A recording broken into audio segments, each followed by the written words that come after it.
আমি তোমাকে ফোন দিচ্ছি আর তুমি এখানে দাঁড়িয়ে দাঁড়িয়ে ফোন টিপছো না। আমার ফোনটা তুমি রিসিভ করতেছো না কেন? সরি, কে আপনি? তুমি আমায় চিনতে পারতেছো না? চিনতে পারতেছি না জন্যই তো বললাম, কে আপনি? পরিচয় দেন। তুমি কি আমাকে ইয়ার্কি করতেছো? আপনি কি আর কি করার মানুষ? আপনার সাথে আমার যায়? শোনো, আমি কিন্তু তোমার সাথে ইয়ার্কি করতেছি না, কিন্তু তুমি আমার সাথে কি ইয়ার্কি করতেছো? ওয়েট, তুমি কি আগের সম্পর্কগুলোকে ধরে আছো এখনো? তো হাউ ফানি! এটা হচ্ছে মানে পুরোটাই একটা গেম। তোমার সাথে কি আমার যায়? নিজের চেহারাটা আয়নায় দেখেছো কখনো? শোনো, তুমি আমাকে কি বলতে চাচ্ছ আমি বুঝতে পারতেছি বলতে না। চাচ্ছি তোমার মতো একটা আনস্মার্ট গ্রহ ভূত মানে খ্যাত, মানে কি ধরনের এলাকায় তুমি বাস করো? তোমার সাথে আমার যায়? নিজের চেহারাটা একটু দেখো না আয়নায়। তুমি বলো তো, আমি তোমাকে কখনো ভালোবাসার কথা বলতে গিয়েছিলাম? তুমি তো আমাকে ভালোবাসার কথা বলছিলে। আজকে তুমি কি বলছো এসব? ওয়েট ওয়েট ওয়েট, ভালোবাসার কথা আমি বলতে গেছিলাম? হ্যাঁ, বলেছিলাম। কারণ এই যুগে সবাই স্বার্থের পাগল, আমিও ছিলাম। আমার তোমাকে প্রয়োজন ছিল, সো আমি পুরোটাই অভিনয় করেছিলাম। সো আমি তোমাকে না, তোমার টাকাকে ভালোবেসেছিলাম। তো আমি আর অভিনয় করতে পারছি না, আর তোমাকে আমার ইদানিং সহ্যও হচ্ছে না। সো আমাকে ডিস্টার্ব করবে না তুমি। আমি মানে ডিস্টার্ব ফিল করি, অতিরিক্ত ডিস্টার্ব করো তুমি। আমি নিতে পারি না এসব। তাই না? হ্যাঁ।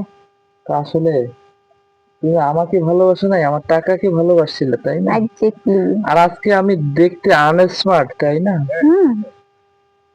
তো যেদিন তুমি, তোমার টাকা ছিল না সেদিন আমাকে চিনছিলে, তাই না? সরি, আমার টাকা সবসময়ই ছিল। আমি শুধু তোমাকে একটু ব্যবহার করেছি, এতটুকুই। আর আমি কিছুদিনের মধ্যে আমেরিকা যাচ্ছি। সো ওখানে আমি আমার লাইফ সেটেল করে নিব। তো তুমি তোমার মতো একটা গৃহভূত আমার যোগ্য না। সো আমাকে ভুলে যাও। এইসব ওই পুতুল খেলা ছিল। সো পুতুল যারা ছোট বাচ্চারা খেলে না, ধরো আমিও খেলেছি। সো এসব মনে রেখে আমাকে হুদাহুদি ডিস্টার্ব করো না, আমি ডিস্টার্ব ফিল করি। তবে তুমি সুন্দর বলে আজকে তুমি এই কথাটা বলতে পারলে, তাই না? তোমাকে কিন্তু তৈরি করেছে আমার আল্লাহ। আমাকেও কিন্তু তিনিই তৈরি করেছেন। হয়তোবা তুমি সুন্দর, আমি কালো, তাই না?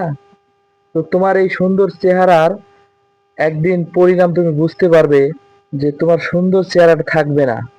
এসব নীতিবাক্য আমাকে শুনিয়ে কোনো লাভ নাই, এসব শুনতে আমার বিরক্ত লাগতেছে। আজকে তোমার কাছে আজকে আমার কথা নীতিবাক্য মনে হচ্ছে, কিন্তু ভবিষ্যতে কোনো একদিন আমার কথাটাই তোমার মনে পড়বে।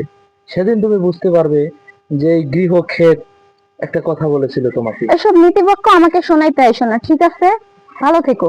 যে রূপ লইয়া বড়াই কররে বন্ধু, সেই রূপ হয়তো নাই আমার। সুন্দরের অহংকার একদিন ভাঙবে রে তোমার। জানি সুন্দরের অহংকার একদিন ভাঙবে রে তোমার।